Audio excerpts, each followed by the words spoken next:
Welcome to FedScoop TV. My name is Corey Bennett, and joining me right now is Andrew Morrison, Senior Vice President of Managed Print Services Business Group with Xerox. Andrew, thanks so much for taking a few minutes to chat with us today. You're very welcome. Let's just start about talking about good models for government using IT to lower cost. Tell me about what that model looks like in your opinion. Well, I think inevitably the cost of government has to continue to reduce. And of course, they already have a significant investment in technologies and softwares and tools. And of course, they've been around a long time, so there's many legacy complex system environments and architectures that are in place to run the business of government. So I think from a business model perspective or approach perspective, the first thing is what I would characterize as insight. Really truly understanding the cost of the systems and the services that you have today, the interrelationships between them, why they have to be custom and bespoke potentially if they're legacy systems, and really have a mind on the future in terms of architecting for the future. So a couple of the ways that Xerox, for example, approaches this in an often neglected and overlooked area of cost and associated activity is everything associated with the print infrastructure, which may sound a little strange because print is not synonymous necessarily with IT, but of course it's often one of the major outputs and is also a source of input that then drives your business processes and your load and your information traveling through your IT systems and architectures. And one of the ways that Xerox approaches that is to truly understand the total cost of the activity associated, not just with the printing, but actually all of the upstream and downstream activity associated with that print, which normally originates in a system. And the way that we do that is really by deploying our assessment and design services using advanced tools to give the customer previously unseen insight into the workings of their business, where all the touch points are, how those things center on often multifunction or a disparate array of output devices, and how that can be rationalized and transformed to not only improve their user and customer experience, but also the cost of obviously running that whole environment.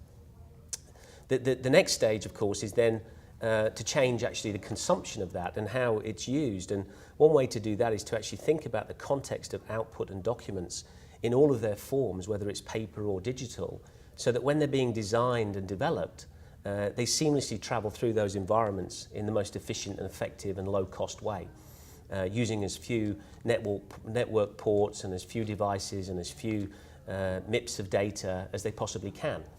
So there are two ways that Xerox approach the challenge. Let's talk a bit about how important technological innovation is with government if they want to lower costs, become more sustainable, more competitive. How important is that aspect of technological innovation?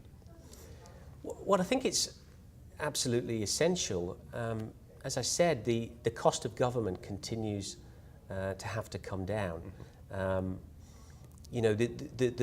situation and the necessity around austerity measures, for example, is well publicized and well understood. So I think it's incumbent upon government to continue to strive to drive efficiency and cost productivity and deliver better access and better services to the citizens. So I think that IT is inevitably a major component of that. Just when you think about the sheer volume of activity and the sheer volume of transactions and the sheer volume of interactions that every citizen has with various government agencies, it creates a quantum and a volume of activity that can only really be ingested and managed through automation and technology. So it's definitely a secret and a distinguished part of whatever transformation journey and process that government adopt. Having said that, it's not simple because, as I said, they've got a lot of legacy processes, legacy systems, and challenging policies and initiatives to manage, including new legislation and regulatory changes and so on. So I think it's definitely part of the innovation. It has to be a continued focus in terms of investment and development.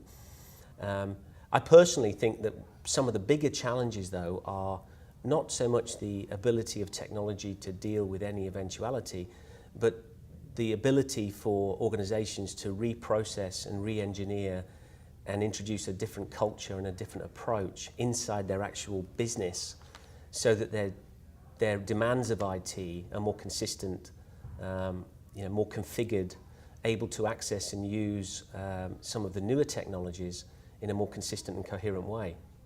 You keep coming back to this necessity to reduce costs. So what are some examples you've seen, let's say in the last year or two, of government using technology to lower costs?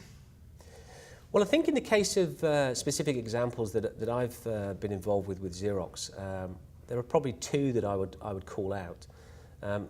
Clearly, Xerox is a global entity and global organisation. So perhaps I'll give you one from Europe and one from the US. The single largest civil service department, government department in the UK, is an organisation called the Department for Work and Pensions. And people say that at some point in every citizen's life they will be involved and engaged and have transactions with the Department for Work and Pensions, whether it's helping you secure employment, whether it's in retirement, whether you have to access some sort of benefit scheme or support scheme from central government.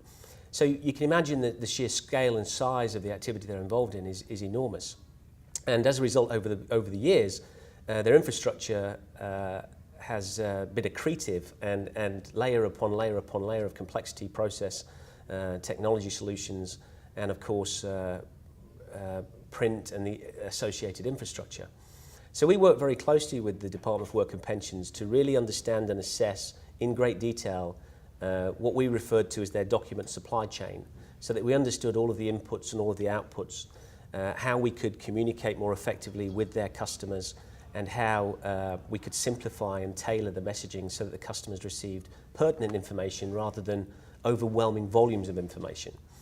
And one of the specific initiatives was to really look hard at their print infrastructure, which covered over 1,000 different venues and establishments and offices. They had over 35,000 devices from various vendors, no real uniformity in their approach. They were consuming enormous volumes of not only things such as paper and consumables, but also all of the associated network activity, because many of the multifunction devices these days are actually equivalent to computers. They use data extensively. So we worked with the department to develop a transformation journey which moved them from 35,000 devices to less than 7,000, significantly reduced the data load on the systems, eliminated the need for many connection points inside their infrastructure, increased the user experience by bringing them more complex and better features and functions on the equipment and the technologies that they used. And of course also introduced the opportunity to use the devices for far more than printing, to actually use them to implement some automation within their workflow by ingesting documentation and then routing it to various processing centers and so on. And all in all, reduced their overall cost by around 22%, which was a huge contribution to their challenge. Second example in the US with a major helicopter platform was to think about how best to deal with huge volumes of technical manuals and all of the technical engineering information that goes with keeping that platform running in terms of obviously the aircraft and everything associated with it. So we worked hard to re-engineer the documentation so that it was available through mobile devices or through being able to walk up to a local device, use secure access so that the user and only the authenticated user could access that information, and then of course in the process only produce the information they needed rather than the very voluminous information that was associated with their previous process, and increase their cycle time and improve the efficiency of their engineers and the people deployed to deliver the services that they deliver. And again, substantial process efficiencies, but also substantial cost savings. So let's take a look at the business model of the IT industry and of the government side of things. How similar should those business models be in regards to lowering costs with IT specifically? Yeah, well, it's a good question. I think that there's probably two aspects to it. Obviously, the economic model for government is slightly different from the economic model for software and technology developers and organizations. But I think the common theme should be accessing and leveraging through benchmarking and engagement of the private and the public sector on collaborative initiatives to ensure that both avail themselves of the latest technology and the latest breakthrough capabilities in technology, because more and more now, as both private and public systems and technologies have the same rigorous requirements around control and security, I think there's no reason now why government shouldn't access and avail themselves of all of that technology. Whereas historically, perhaps it's been more of a proprietary development, proprietary system. Everything's very customized and very different in this environment.